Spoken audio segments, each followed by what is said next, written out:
함께 하나님의 말씀 빌립보서 3장 20절에 있는 말씀을 함께 보도록 하겠습니다. 빌립보서 3장 20절에 있는 말씀입니다.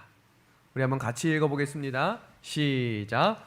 오직 우리의 시민권은 하늘에 있는지라. 거기로서 구원하는 자 곧 주 예수 그리스도를 기다리노니. 아멘. 우리 함께 기도하고 계시록 공부를 시작하겠습니다. 하나님 우리 아버지, 이번 계시록 연구를 통해 우리 마음이 하늘에 세워주신 계획이 이 땅에서 이루어지는 일들로 바라보게 하여 주시옵소서.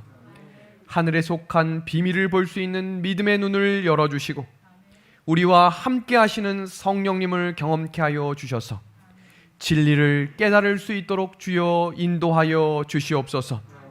우리의 집을 반석 위에 짓게 하셔서 살아계신 하나님이 우리의 주인 되시는 하늘의 시민권이 있는 주의 사람 될 수 있도록 인도하여 주시기를 예수 그리스도의 이름으로 간절히 기도하옵나이다. 아멘.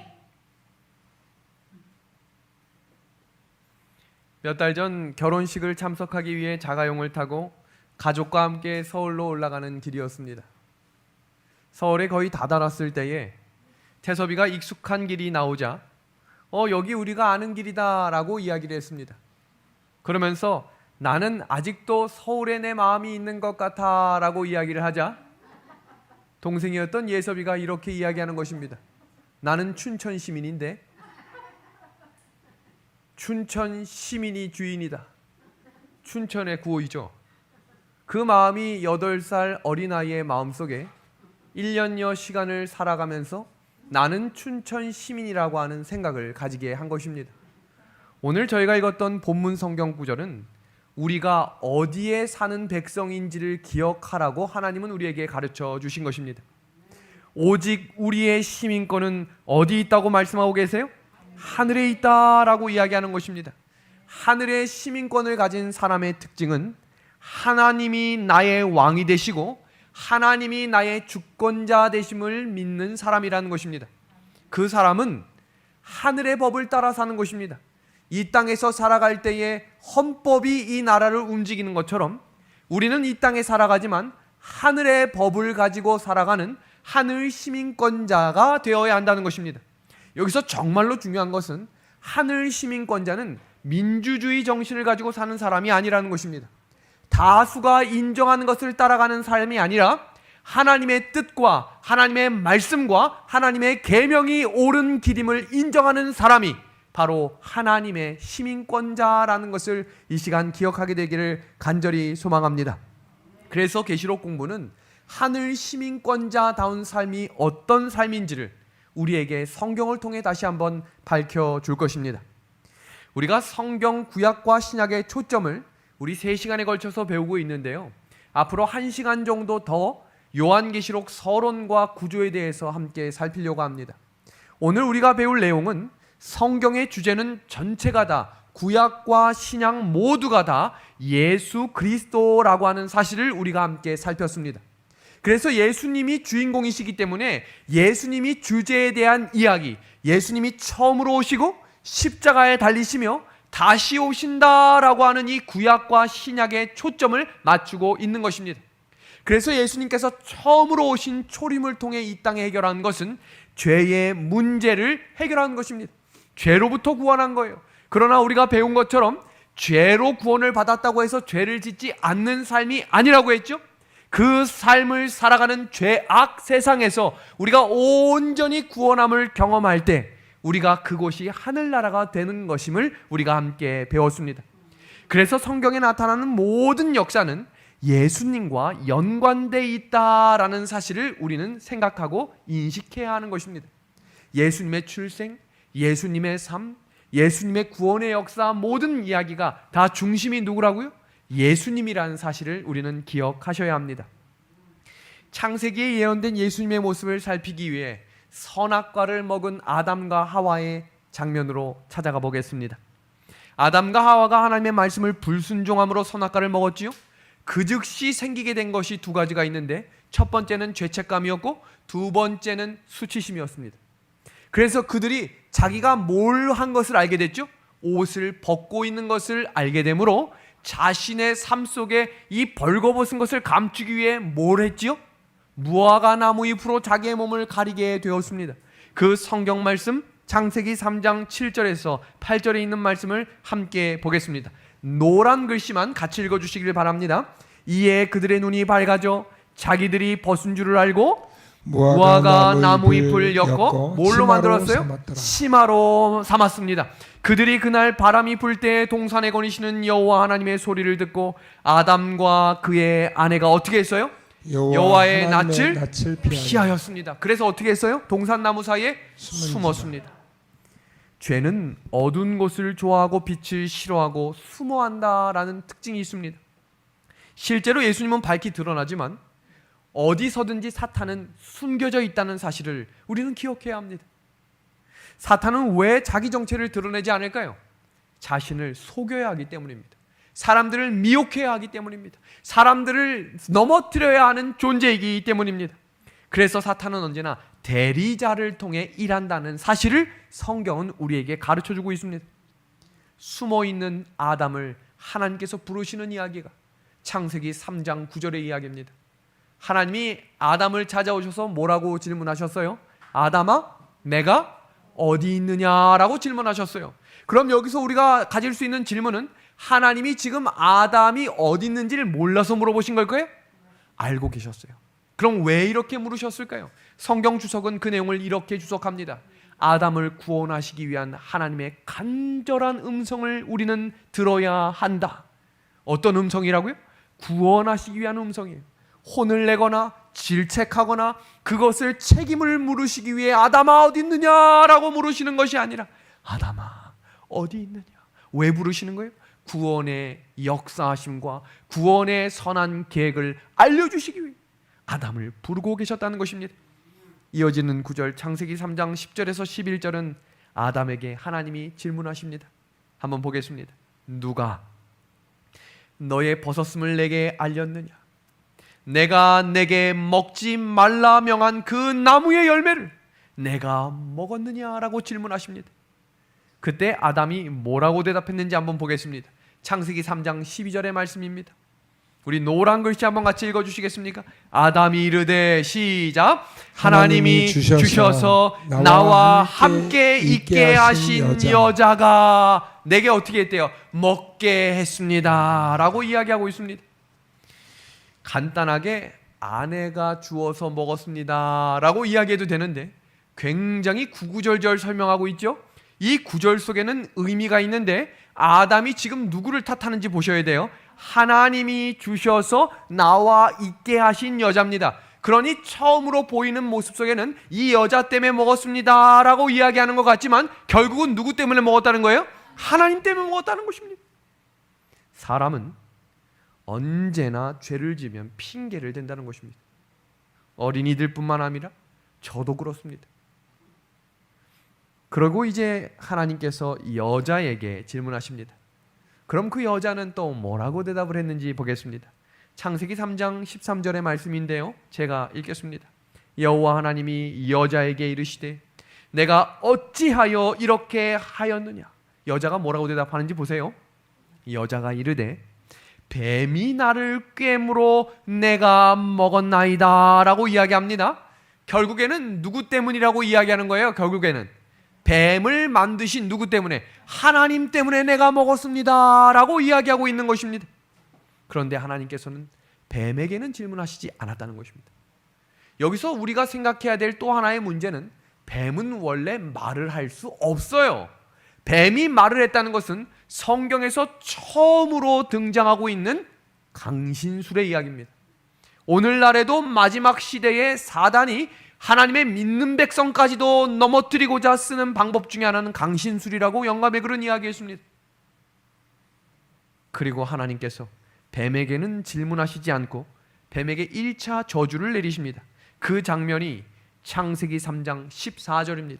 붉은 글씨만 제가 읽겠습니다. 살아있는 동안 뭘 먹으라고 되어 있어요? 흙을 먹을지니라 라고 되어 있습니다. 성경 주석을 살펴보면 뱀처럼 찬란하고 아름다운 동물은 또 없었다라고 이야기하고 있어요.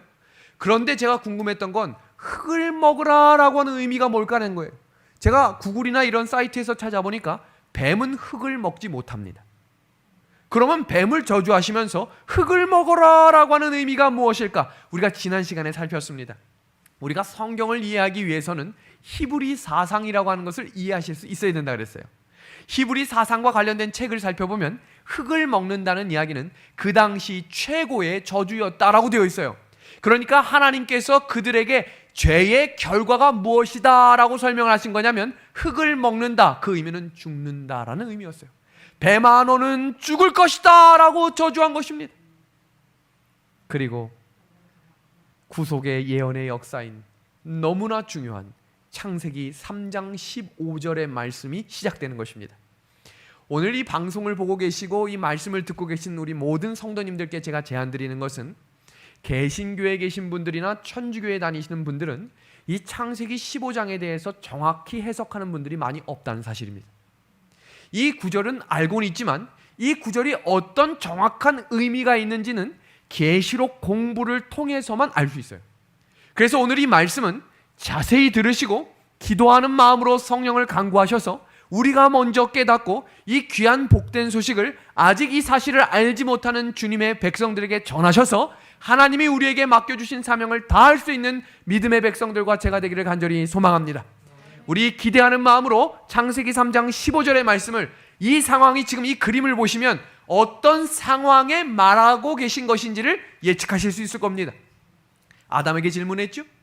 하와에게 질문했죠? 뱀에겐 질문하지 않고 제일 먼저 저주하셨어요. 너는 흙을 먹을 것이다 라고 이야기하시며 이제 구속의 계획이셨던 하나님의 원대한 하나님의 사랑을 선포하시는 예언의 장면이 시작되는 구절입니다. 우리 한번 같이 읽어보겠습니다. 내가 너로, 시작.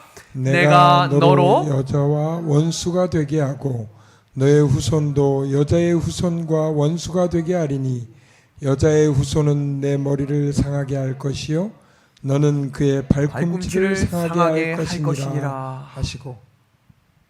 그렇다면 지금 이 붉은 글씨와 파란 글씨를 하나씩 하나씩 해석해드리며 오늘 전체 요한계시록 서론 공부는 요 구절만 이해하셔도 오늘 공부는 다 하신 겁니다. 오늘 이 내용을 제가 계속해서 반복해서 여러 가지로 설명을 해드릴 것이기 때문에 지금 이 도표에 나오는 이 단어들을 머릿속에 잘 입력할 수 있도록 기도하시면서 들으시길 바랍니다. 자, 여기 보겠습니다. 내가는 누굴까요? 하나님께서. 그럼 너는 누구겠어요? 너 뱀이지요? 성경에서 잠시 후에 공부하겠습니다. 뱀은 사탄, 마귀를 뜻하는 것입니다.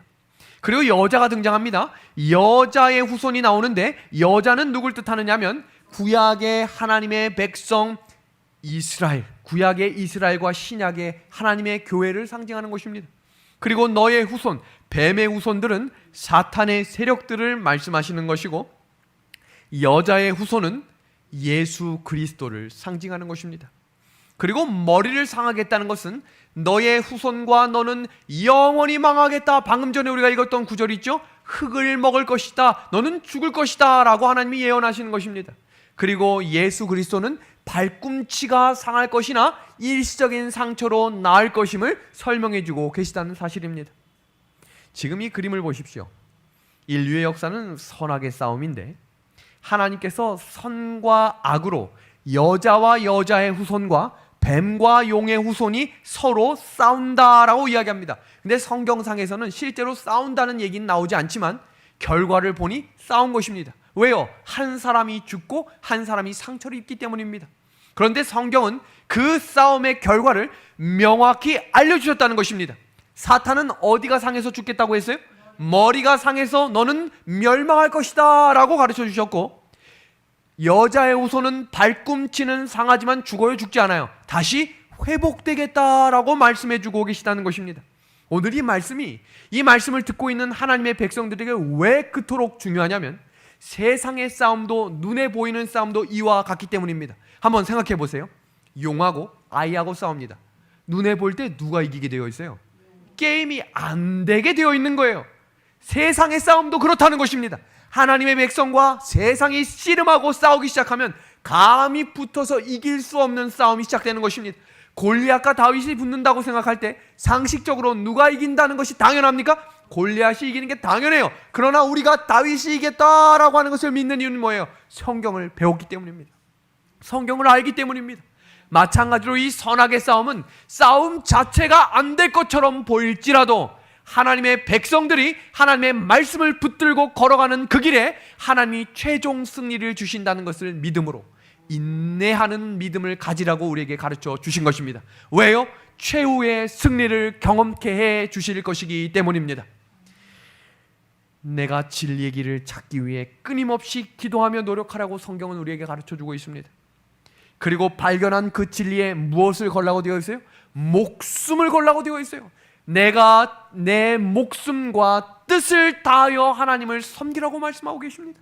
우린 하늘 시민권이라고 그랬죠? 그럼 세상의 법을 따라가는 백성들이 아니라 어느 법을요? 하나님의 말씀을 따는, 하나님의 뜻을 따라 걸어가는 백성들임을 인정하시면 우리 아멘으로 화답하시길 바랍니다. 그리고 우리한테 뭐라고 말씀하시냐면 인내하는 믿음을 가지라는 것입니다. 제 마음이 때때로 힘들고 어려움이 눈앞에 닥쳐올 때마다 넘어지려 할 때 하나님이 생각나게 하시는 노래가 있어요. 주 안에 있는 나에게 딴 근심 있으랴. 십자가 밑에 나아가 내 짐을 풀었네. 주님을 찬송하면서 할렐루야 할렐루야. 내 앞길 평탄하여도 내 앞길 험악하여도 나 주님만 따라가겠다고 고백하는 백성들이 하나님의 말씀과 뜻을 따라가는 주의 백성임을 확신합니다. 그래서 우리에게 가르쳐 주신 말씀은 그 말씀을 하나님의 뜻을 행한 후에 약속을 받기 위해 준비하라라고 우리에게 히브리서의 말씀을 통해 가르쳐 주셨다는 것입니다. 사탄은 선악의 싸움을 어떻게 싸울까? 정정당당하게 싸우지 않는다는 것을 기억하셔야 돼요. 이 그림을 보십시오. 아주 웃긴 그림이죠. 양처럼 생겼는데 속에 본 그림 속에 있는 이 사람의 가치는 뭐예요? 원래 늑대입니다. 일입니다. 그런데 이 말씀이 성경에 있는 거 알고 계신가요? 성경 말씀 보겠습니다. 거짓 선지자들을 삼가라. 무슨 옷을 입고 있대요? 양의 옷을 입고 노략질하는 일이다 라고 이야기했습니다. 또 사탄은 우리에게 어떻게 접근하는지를 보셔야 합니다. 사탄은 자기를 어떤 천사로 가장한다고요? 광명한 천사. 눈으로 봤을 땐 누군 거예요? 하나님이 나를 방문하신 것처럼 눈으로 볼 땐 나를 은혜 가운데 입혀주시고 거짓 선지자인지를 모르도록 완전한 모습으로 오겠다는 것입니다. 그러니 성경은 우리에게 뭐라고 말씀하시냐면 깨어 준비하라 라고 말씀하고 있는 것입니다. 사탄은 언제나 두 가지 세력을 통해 하나님의 백성을 무너뜨리고자 합니다. 그 첫 번째 세력이 바로 세상의 나라입니다. 그 세상의 나라도 그저 그런 나라가 아니라 언제나 그 당시 최고의 강대국이었다는 것입니다. 애굽도 강대국이었고요, 아수르도 강대국이었고요, 바벨론도 강대국이었고요, 메데, 페르시아, 그리스, 로마 모두가 다 그 시대의 최고의 강대국이었어요. 그래서 성경 계시록 12장 13장에는 이 시대의 마지막 강대국인 두 개가 합쳐진다고 그랬죠. 그 나라가 바로 미국입니다. 그 내용은 후에 우리가 자세히 공부하도록 하겠습니다. 그리고 두 번째, 사탄이 이용하고 있는 하나의 또 다른 단체는 바로 타락한 교회입니다. 교회를 분리시키는 것입니다. 알곡과 가라지를 나누기 전에 서로 시기하고 질투하고 미워하며 교회가 감동을 받는 자리가 아니라 미움이 싹트고 서로에 대한 불신과 증오가 싹트게 만드는 전략. 그게 누구 전략이라고요? 사탄의 전략입니다. 그래서 우리 마음 가운데 미움이 생기시거나 마음 가운데 시기가 생길 때 지금 이 마음 가운데 누가 있음을 인정해야 되는 거예요? 사탄입니다. 기도해야 합니다. 하나님이 이 사탄이 내 마음을 떠나갈 수 있도록 도와주십시오. 기도해야 하는 것입니다. 왜냐하면 사탄은 할 수만 있으면 택하신 자들도 넘어뜨리겠다고 이야기하고 있기 때문입니다. 성경 역사에 나타나고 있는 선악의 싸움을 간단하게 한 구절만 살피고 넘어가겠습니다. 성경은 구약과 신약의 예수님의 백성들을 구약은 이스라엘 백성으로 상징하고 있고 신약은 교회로 상징합니다. 예수님의 피를 전후로 교회와 이스라엘이 나뉘어지는 것입니다. 그런데 이 이스라엘은 여자의 후손이 나올 사람이라고 이야기했기 때문에 남방 유다가 끝까지 멸망하지 않고 그 뿌리를 통해 예수님이 탄생하신 것입니다. 그리고 용의 무리들이 있는데 그 용의 첫 번째 무리, 아까 제가 사탄은 두 가지를 사용해서 항상 공격한다고 했죠? 그 첫 번째가 세상의 나라입니다. 그저 그런 나라가 아니라 가장 강력하고 가장 영향력이 있는 나라들을 사용한다 그랬죠? 그 첫 번째 나라가 바로 애굽이라는 나라였습니다. 애굽을 상상해 보겠습니다. 요셉이 총리로 있을 때 얼마나 평안하고 하나님이 준비해 주신 7년의 풍년 동안 준비해 준 것으로 전 세계의 사람들이 애굽을 찾아와 고개를 숙이게 되었습니다. 그리고 야곱과 그의 아들들도 꿈처럼 요셉에게 절을 하는 일이 실제로 창세기에 이루어지게 되었습니다. 그런데 창세기가 끝나고 출애굽기가 시작되는 첫 장면에 요셉을 알지 못하는 한 왕이 등장하더니 그 왕이 시차를 나갔는데 지금 저 사람들이 이 땅에 와서 더 잘 살고 더 지혜롭고 더 강하게 될 것을 보자마자 어떤 전략을 세웠냐면 하루아침에 노예로 전락시킵니다. 그리고 노예로 전락시킬 뿐만 아니라 갑자기 태어나는 모든 남자아이를 다 죽이라고 명합니다. 그런데 성경 주석을 보면 그 내용은, 그 아이디어는 바로의 아이디어가 아니라 사단의 전략이었다라고 되어 있는 것입니다. 왜요? 그 뿌리를 통해 누가 나올 것을 알고 있기 때문에. 사단은 성경을 우리보다 잘 알고 있어요. 예수님을 광야에서 시험할 때도 예수님께 뭐로 다가갔는 줄 아세요? 그 예수님께 성경을 가지고 접근하며 하나님과 씨름했다는 사실입니다. 그때 하나님께서는 다 멸망해 갈 것 같던 그 시대에 누구를 세우신 거예요? 모세라고 하는 하나님의 남은 무리를 세우셔서 하나님의 말씀과 뜻을 따라 사는 백성들을 어떻게 인도하시는지를 기록한 책이 바로 창세기와 출애굽기에 나오는 이야기라는 사실입니다. 우리가 기억하셔야 될 한 가지 이야기는 마태복음 24장에 사탄이 이 시대 마지막 때를 살아가는 하나님의 백성들을 어떻게 공격할지에 대한 이야기를 무려 6번에 걸쳐서 설명해 주고 계시는데, 그 장면은 바로 사람의 미혹을 조심하라는 거예요. 마태복음 24장을 시작할 때 예수님께서 제자들에게 돌 위에 돌 하나도 남기지 않겠다라고 이야기하시는 장면이 있어요. 그때 제자들이 깜짝 놀랍니다. 왜냐하면 제자들에게 예루살렘은 소망이었고 희망이었고 힘이었기 때문입니다. 그렇게 웅장했던 성이 무너진다는 소식을 듣자 깜짝 놀라며 제자들이 질문합니다. 예수님, 마지막 때의 징조와 사건은 무슨 일이 있겠습니까? 그럼 예수님이 제일 처음 이야기하는 게 뭘까요? 마지막 때에 가장 많이 사람과 하나님의 백성들을 흔드는 이야기가 아니겠어요? 그 시작하는 첫 번째 이야기가 바로 사람의 미혹을 조심하라는 것이었어요. 누굴 주의해야 되는 거예요? 사람입니다. 그 장면을 하나씩 살피겠습니다. 마태복음 24장 5절에 많은 사람이 많은 사람을 미혹해 하겠다. 적은 한 사람이 아닙니다. 어떤 대표적인 한 사람이 아니라 많은 사람이 많은 사람을 미혹하겠다고 이야기하셨어요. 이어지는 구절입니다. 11절, 거짓 선지자가 많이 일어나 미혹하겠다 그랬어요. 여기도 보세요. 거짓 선지자 한 명이요? 거짓 선지자가 우죽순처럼 일어나겠다는 것입니다. 내가 예수요라고 말할 뿐만 아니라 성경에 나타나고 있는 진리의 말씀을 한 글자를 바꿔서 아무도 깨닫지 못할 정도의 이야기를 가져오지만 그 진리가 사람과 교회를 무너뜨리겠다고 이야기하고 있는 것입니다. 세 번째입니다. 그때에 사람들이 너희에게 다가서겠지만 믿지 말라라고 이야기하셨어요. 이 너무나 중요한 말씀이에요. 붉은 글씨 한번 같이 읽어주시겠습니까? 할 수만, 시작. 할 수만 있으면 택하신 자들도 미혹하리라. 깨어나셔야 합니다. 할 수만 있으면, 이 말은 하겠다는 것입니다.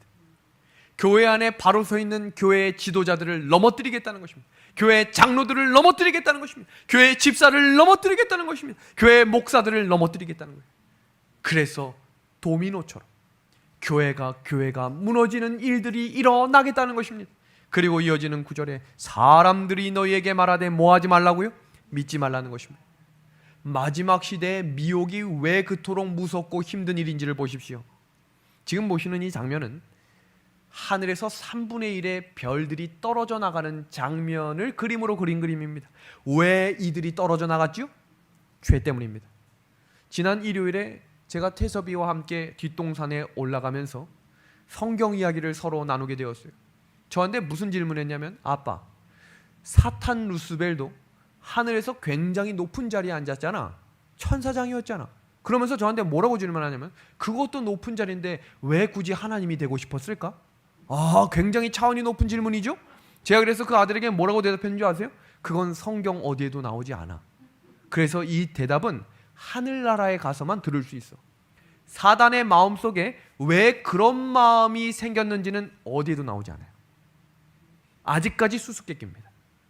그러나 그 마음은 결국 죄는 하나님과 관계가 끊어지게 되어 있고 결국 사망에 이른다는 결론이 난다는 사실입니다. 다음 이어지는 장면 보세요. 아담과 하와가 왜 에덴 동산에서 쫓겨났죠? 죄 때문입니다. 떠나야 했죠? 죄 때문에 노아 홍수가 와서 세상이 멸망했죠? 죄 때문에 소돔과 고모라가 불로 멸망하게 됩니다. 죄 때문에 이스라엘 백성들이 광야에서 40년 동안 가나안에 들어가지 못했고, 죄 때문에 하나님의 백성들이 70년 동안 바벨론에서 포로로 살았습니다. 죄 때문에 예루살렘이 로마 군대에 의해서 참혹하게 멸망하고 불바다가 되었습니다. 그리고 죄 때문에 예수님이 십자가에 달려 돌아가셨습니다. 그런데 중요한 것은 그 죄를 해결하시기 위해서 예수님이 십자가에 달려 돌아가셨다는 것입니다. 이 사실을 믿음으로 말미암아 하나님이 그 죄를 해결해 주셨습니다. 그 죄를 해결해 주신 예수님이 우리가 성경으로 보고 살피고 있는 참된 부활하신 예수님임에 감사를 드립니다. 그러나 두려운 사실은 지금 이 죄들을 교회가 인정해주고 공공연하게 불순종하는 사람들을 은혜라는 이름으로 덮어주고 있는 것이 교회가 됐다는 사실은 우리가 깨어나야 한다는 증거입니다.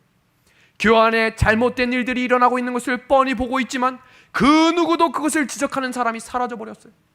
안 되고 해서는 안 되는 일들을 사람들이 너무나 당연하게 하고 있지만 그 누구도 그것을 지적하지 않습니다. 왜요? 그 말을 하면 싫어한다라고 이야기하기 때문입니다. 그 말을 하면 교회를 떠날 수 있다라고 이야기하고 있기 때문입니다. 그렇다면 과연 누가 진리의 말씀을 들고 일어나야 하는 것입니까? 누군가는 진리의 말씀을 들고 바로 서야 그 진리의 햇불이 어두운 등불을 밝히는 하나님의 빛이 될 것입니다. 우리가 성경을 공부하며 말씀을 듣는 이유가 우리가 바로 그 진리의 등불을 설 수 있는, 진리의 횃불을 들고 전진하는 하나님의 백성이 되기 위함입니다. 여기 한 남자가 깊이 잠이 들어 있습니다. 만약에 이 잠들어 있는 남자에게 지금 여기 장로님이 하루 일을 하고 너무 피곤해서 들어놓고 계신데 우리 집사님이 불이 난 거예요. 남편을 불렀어요. 일어나세요 라고 했어요. 몇 초 만에 일어날까요? 벌떡 일어날 것입니다. 그런데 만약에 제가 안 드시는 건 알아요. 술을 5병을 드셨어요. 여러 술을 섞어서 마셨어요. 아주 취했습니다. 잠들었어요. 아내가 깨웁니다. 일어나세요. 일어날까요? 못 일어날까요? 절대로 못 일어날 것입니다. 그 내용이 계시록에 예언이 되어 있어요. 한번 보십시오. 이리로라. 많은 물 위에 앉은 큰 음녀가 받을 심판을 내게 보이리라. 땅의 임금들도 그와 더불어 음행하였고 땅에 사는 자들도 그 음행의 포도주에 취하였다. 큰 음녀와 땅의 임금들이 뭐에 취했대요? 소주에 취했대요? 맥주에 취했대요? 막걸리에 취했대요? 음행의 포도주라고 되어 있죠. 성경은 마지막 시대의 교회 안에 죄악적 분노와 쾌락과 미움과 이기심이 취할 것이다 라고 이야기하고 있어요. 그런데 취한 사람에게 당신 취했습니다 라고 이야기하면 공통적으로 뭐라고 얘기하는 줄 아세요? 아우 전 안 취했어요 이렇게 이야기한다는 거예요. 교회 안에도 그렇다는 것입니다. 교회가 무너지고 있습니다 라고 이야기하면 지금이 얼마나 좋은데, 지금 이 상태로 유지하는 것도 얼마나 힘든데, 교회가 부흥하는 게 있긴 있습니까? 지금은 교회를 유지하는 게 부흥입니다 라고 이야기하는 시대에 우리가 살아갑니다. 사람들의 마음을 살피며 사람들의 마음 가운데 진리가 있는 것을 바라보는 게 아니라 그 사람 마음이 다치지 않기 위하여 우리가 하나님의 말씀도 내려놓는 일들이 비일비재하는 이 시대를 살아가는 우리들이 음행의 포도주에 취하지 않았는지를 점검해 보셔야 하는 것입니다. 계시록 말씀에는 여자와 아이와 뱀에 대해서 이렇게 이야기합니다. 창세기 3장 15절에 여자의 후손이 나와서 뱀의 뭘 상하게 하겠다 그랬죠? 머리를 상하게 하겠다 그랬죠. 그 역사의 말씀을 하신 이후에 4,000년이 지난 이후에 실제로 그 아이가 태어난 것입니다. 그럼 그때도 살아있었고 그 시대에도 살아있었던 사탄이 그 아이가 태어나는 것을 막아야 돼요? 막지 말아야 돼요? 사탄은 그 이야기를 직접 들었기 때문에 아이가 태어나면 자신이 죽는다는 사실을 알아요, 몰라요? 알겠죠. 그 이야기가 성경에 나오는지 직접 보십시오. 계시록입니다. 12장 1절과 2절입니다. 하늘에 큰 이적이 보이니 이 여자가 아이를 베어 뭐하게 됐다고요? 해산하게 되어 아파서 애를 쓰며 부르짖었습니다. 그러니 지금 누가 제일 긴장해야 될까요? 사탄 마귀입니다. 그럼 사탄 마귀가 어떻게 하고 있나 보겠습니다. 깜짝 놀라실 것입니다. 그 내용이 다음과 같은 내용입니다. 계시록 12장 3절과 4절의 말씀입니다. 같이 한번 읽어주시겠습니까? 보라, 시작. 보라, 한 큰 붉은 용이 있어 하늘의 별 3분의 1을 끌어다가 땅에 던지더라. 용이 해산하려는 여자 앞에서 그가 해산하면 그 아이를 뭐하고자 되어 있어요? 삼키고자라고 되어 있어요. 그 아이가 태어날 때부터 바로 뭐 하려고 하는 거예요? 죽여버리려고 하는 것입니다. 왜요? 사탄은 하나님의 예언을 알고 있기 때문이에요. 지금 이 예언의 말씀을 듣고 있는 사탄이 제일 부들부들 떨며 긴장할 것입니다. 어떤 일을 생겨서라도 이 말씀을 못 듣게 할 것입니다. 왜냐하면 사탄의 전략이 낱낱이 드러나 있는 책이 바로 요한 계시록이기 때문이에요. 그 아이를 그냥 두면 사탄의 머리를 상하게 할 것을 알았던 사탄은 어떤 모양을 하든지 매 단계마다 하나님의 섭리가 이루어지지 않도록 노력할 것입니다. 그러나 중요한 것은 어떤 상황이 올지라도 하나님의 섭리는 반드시 이루어진다는 사실입니다. 하나님의 말씀은 반드시 성취된다는 사실입니다. 그 약속을 믿는 백성들은 그 약속이 이루어질 것처럼 행동하며 살아야 될 것입니다. 그래서 오늘은 우리가 마지막 마치는 시간까지는 이 여자와 아이와 뱀에 대해서 집중적으로 공부하고 오늘 시간을 마무리하도록 하겠습니다. 성경의 주인공은 딱 3명이 등장합니다. 첫 번째는 여자입니다. 여자는 교회를 상징하는 것인데 그 의미를 자세하게 잠시 후에 공부합니다.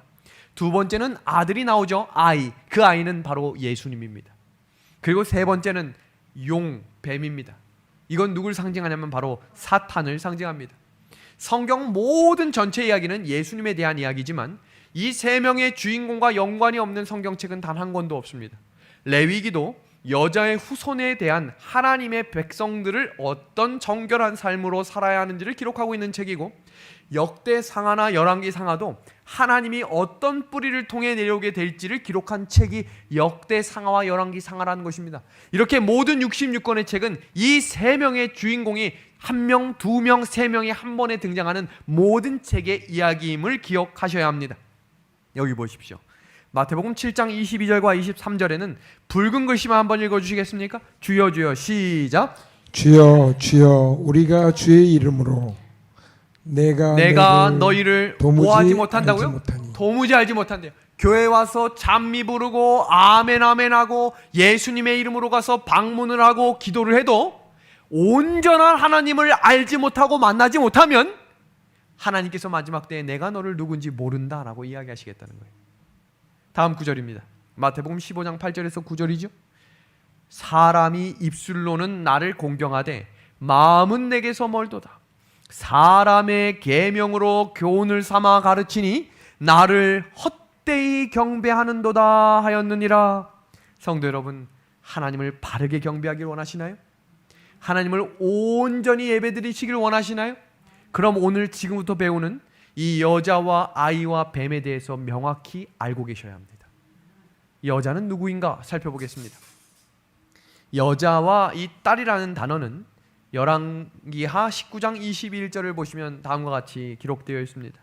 여호와께서 아수르 왕에게 대하여 이같이 말씀하시기를 처녀딸 시온이 너를 멸시하여 너를 비웃으며 딸 예루살렘이 너를 향하여 머리를 흔들었다.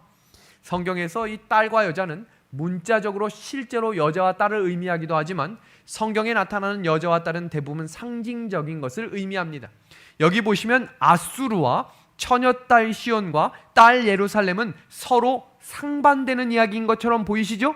파란색 단어와 붉은 글씨는 서로가 서로를 공격하는 대상입니다. 그럼 처녀딸 시온과 딸 예루살렘은 누굴 상징하는 걸까요? 당시에 시온이라고 하는 땅이 있었어요. 스바냐 3장 14절 보겠습니다. 시온에 따라 노래할지어다. 그 다음 누구라고 부르고 있어요? 이스라엘아 기쁘게 노래할지어다. 그 다음 또 뭐라고 부르고 있어요? 예루살렘 따라. 지난 시간에 우리 계시록 공부할 때 이중어구 공부하셨던 거 기억나세요? 명령하였음에 말씀하심에 반복적으로 사용하는 것이 당시 성경을 기록했던 저자들의 히브리 문법 사상이었어요.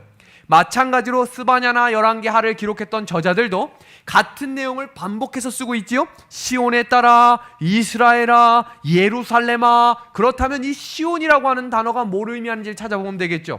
성경 사전에 시온이라는 단어를 찾아보면 다음과 같이 이야기하고 있습니다. 시온은 예루살렘 지역의 북쪽의 언덕이었으며 여부스 족속이 점령하고 있었지만 다윗 때에 완전히 정복하며 그 성을 다윗성이라 불렀고 거기에 성전을 지었다. 무슨 성전일까요? 예루살렘 성전이에요. 그렇기 때문에 시온아라고 부르는 것은 예루살렘 성전아라고 부르는 것이고, 예루살렘 성전아라고 하는 것은 이스라엘 나라를 가르치는 것입니다. 그러니 지금 보고 있는 이 단어들을 보시면 처녀의 딸 시온아, 딸 예루살렘아, 시온에 따라, 이스라엘아, 예루살렘 따라 라고 하는 이 내용은 다 누굴 이야기하는 거예요? 이스라엘 나라를 지칭하는 것입니다. 그래서 구약의 여자는 누굴 말하는 거예요? 하나님께서 구별하신 하나님의 나라 이스라엘을 상징하는 것입니다. 이어지는 구절입니다. 예레미야 13장 27절과 시편 73편 27절에도 딸을 의미하는데 뭐라고 이야기하는 보세요. 내가 행한 음란과 음행과 가증한 것을 보았노라. 얼마나 오랜 후에야 정결하게 되겠느냐. 이어지는 구절이죠. 시편 73편 같이 읽어주시겠습니다. 붉은 글씨만 읽어주십시오. 시작. 주를 멀리하는 자는 누구라고 되어 있어요? 누구라고? 음녀라고 되어 있어요. 우리 방금 전에 살폈던 계시록 17장에 음녀 기억나시죠? 뭐에 취했다고요? 음행에, 포도주에 취했다 그랬죠? 지금 여기에 나오는 음녀는 하나님의 백성이지만 하나님을 떠나 우상 숭배를 하고 있는 여자, 음녀로 지칭하고 있는 것입니다. 신약의 여자는 누구를 말하나 보겠습니다. 고린도후서 11장 2절에 너희를 정결한 처녀로 비유하고 있습니다. 사도 바울이 고린도 교회 성도들을 정결한 처녀로 상징하는 것입니다. 마태복음 25장에 마태는 교회, 하나님의 백성들을 뭐로 표현하고 있어요? 열처녀에 비유하고 있었죠. 그 다음 계시록 12장 6절도 그 여자가 광야로 도망하여 거기서 1260일 동안이란 이 말은 마지막 환난의 핍박, 이 하나님의 백성들이 그 고통과 그 환경을 피해서 광야로 피해가는 하나님의 교회를 상징할 때 뭐라고 표현하고 있어요? 여자라고 표현하고 있는 것입니다. 그래서 여기 보시면 구약의 여자는, 지금 잘 정리하셔야 돼요. 구약의 여자는 이스라엘 국가적인 나라를 의미하는 것이고, 신약의 여자는 하나님의 교회와 성도들을 말하는 것입니다. 다음은 아이입니다. 이 아이는 태어나서 어디를 상하게 하죠? 뱀의 머리를 상하게 하죠. 누구일까? 이사야 9장 6절입니다. 이는 한 아기가 우리에게 낳고 평강의 왕이라 할 것이라. 구약에 나오는 모든 이야기는 이 예수님이 어떻게 태어나시게 될지에 대한 기록된 이야기입니다. 이어지는 장면 속에 갈라디아서 4장 4절에서 5절 말씀을 보시면 때가 참에 하나님이 그 아들을 보내사 여자에게서 나게 하시고 율법 아래에 나게 하신 것은 율법 아래에 있는 자들을 속량하시고 우리로 아들의 명분을 얻게 하려 하심이니라 라고 이야기하고 있습니다. 아이는 누구를 상징하는 거예요? 예수 그리스도를 의미하는 것입니다. 이 예수님이 승천하시는 장면을 잠깐 보겠습니다. 사도행전 1장 11절에 제자들에게 이렇게 말씀하셨어요. 이 예수는 하늘로 가신 본 그대로 오시겠다라고 이야기하셨고, 계시록 12장 5절에 그 아이를 하나님 앞과 그 보좌 앞으로 올려가더라. 예수님, 이 아이가 누구예요? 예수 그리스도입니다. 그리고 예수님은 우리가 지난 안식일에 배웠습니다. 예수님은 우리와 다른 존재였어요. 우리는 죄로 잉태됐지만 예수님은 누구로 잉태되셨다 그랬죠? 성령으로 잉태되었다라고 이야기했습니다. 창세기 3장 15절에 여자의 후손은 문자적으로도 상징적으로도 성령으로 잉태되었기 때문에 남자의 후손이 아니에요. 창세기는 누구를 이야기할 때마다 아브라함은 누굴 낳았고 누굴 낳았고 누굴 낳았고 라고 이야기하지만 예수님은 바로 족보가 성령으로 잉태되었음을 마태복음 1장 18절에 기록하고 있는 것입니다. 그래서 아이는 누구를 의미하는 거예요? 예수 그리스도를 상징하는 것입니다. 그럼 마지막으로 뱀, 용은 누구를 의미하는 것일까? 계시록 12장 9절과 계시록 20장 2절은 한번 같이 읽어주시겠습니까? 붉은 글씨만 같이 읽어보겠습니다.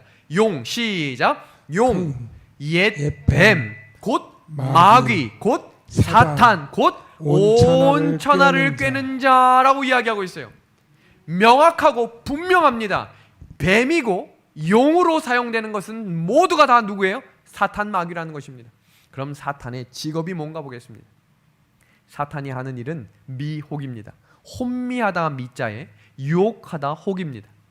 이 단어는 길을 벗어났다, 넋을 잃었다, 헤맨다라는 뜻을 가지고 있습니다.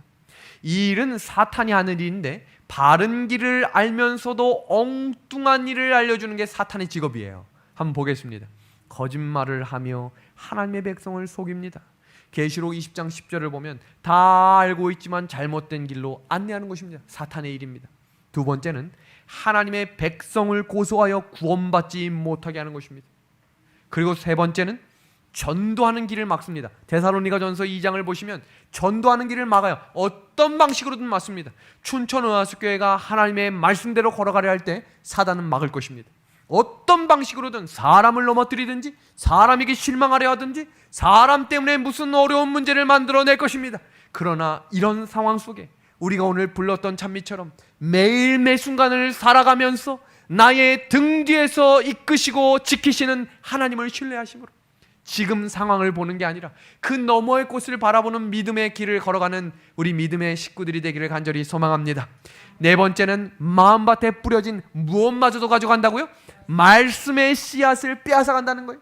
그러니까 오늘 받은 말씀을 빼앗아가지 않도록 하나님께 기도하셔야 돼요. 다섯 번째입니다. 진리가 뿌려진 마음밭에 혹은 교회에 뭘 심는다고요? 가라지. 뽑아가지 못하면 거기에 뭘 심는 거예요? 가라지가 태어나서 말씀이 자라나지 못하도록 하는 게 사단의 일이라는 것입니다. 그리고 중요한 것은 악하고 나쁜 생각을 사람의 마음속에 집어넣어요. 요한복음 13장 2절은 마귀가 벌써 시몬의 아들 가롯 유다의 마음에 예수를 팔려는 생각을 넣었다라고 이야기하고 있습니다.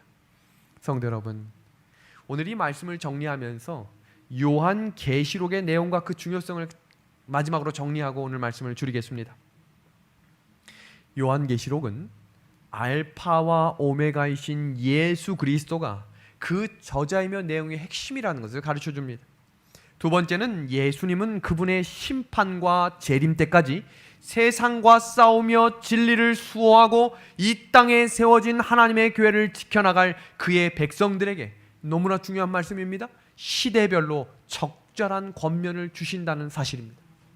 그리고 세 번째는 세상과 싸우고 피 흘리며 고통당하게 될 교회들을 주님께서는 눈동자처럼 보살펴 주실 것이고 비록 목숨을 잃는다 할지라도 부활을 통해서 영생을 부여해 주신다는 약속을 허락해 주셨습니다.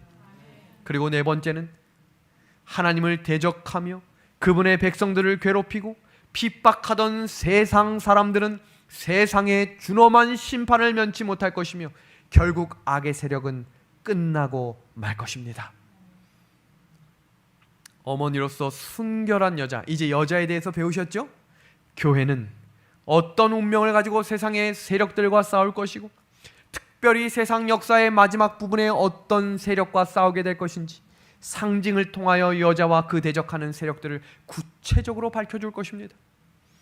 그리고 여섯 번째는 하나님과 그 백성들을 대적하던 이 땅의 세력들이 어떤 모습으로 재앙을 받고 이 땅에서 쓸어버림을 당하게 될 것인지를 구체적으로 묘사하고 있다는 사실입니다. 그리고 일곱 번째는 하나님의 심판과 재앙의 날에 수치스러운 멸망을 당할 거짓 어미는 누구이며 온 세상을 어떤 방법으로 미혹하여 멸망에 이르렀는지를 그 정체를 낱낱이 밝혀줄 것입니다. 마지막 여덟 번째, 끝까지 하나님의 계명과 예수의 믿음을 지킨 백성들이 마침내 하나님의 보좌에 이르러 영원한 생명의 보상을 받게 될 것이며 악인들은 영원히 멸망할 것임을 계시록은 우리에게 가르쳐주고 있다는 사실입니다. 계시록 마지막 장에는 연속해서 세 구절로 우리에게 강조하는 구절이 있습니다. 우리 한번 같이 읽어주시겠습니까? 계시록 22장 7절의 말씀입니다. 시작! 보라, 내가 속히 오리니 이 두루마리의 예언의 말씀을 지키는 자는 복이 있으리라 하더라. 예언의 말씀을 지키는 자들에겐 뭐가 있겠다고요? 복이 있겠다 그랬습니다. 두 번째 구절입니다. 또 내게 말하되 이 두루마리의 예언을 임봉하지 말라. 왜요? 때가 가까웠기 때문입니다. 마지막 세 번째 말씀 같이 읽고 오늘 설교를 마치겠습니다. 이것들을 시작. 이것들을 증언하시니가 이르시되 내가 진실로 속히 오리라 하시거늘 아멘. 주 예수여 오시옵소서. 아멘입니다. 지금 보시고 있는 이 그림의 장면이 우리 믿음의 성도들이 그리는 예수님의 재림의 장면이 되었으면 좋겠습니다. 하나님을 기다리지 않는 백성들은 이 예수님이 천천만만의 천사들과 함께 올 때 바위와 돌 뒤에 숨어 나를 숨겨달라고 이야기하겠지만, 믿음의 길을 걸으며 때로는 외롭고 고통스러운 삶을 살았지만 그때라도 언제나 변함없이 예수님을 따라갔던 하나님의 백성들은 두 팔을 벌려 아멘 주 예수여 오시옵소서라고 이야기하게 될 것입니다. 우리 성도 여러분, 이 믿음의 길 함께 걸어가며 이제부터 시작되는 계시록의 연구에 함께 참여하셔서 하나님이 각자에게 들려주시는 음성을 통해 믿음의 길, 이 좁은 길을 끝까지 걸어가는 주의 백성들 되기를 우리 예수님의 이름으로 간절히 축원합니다.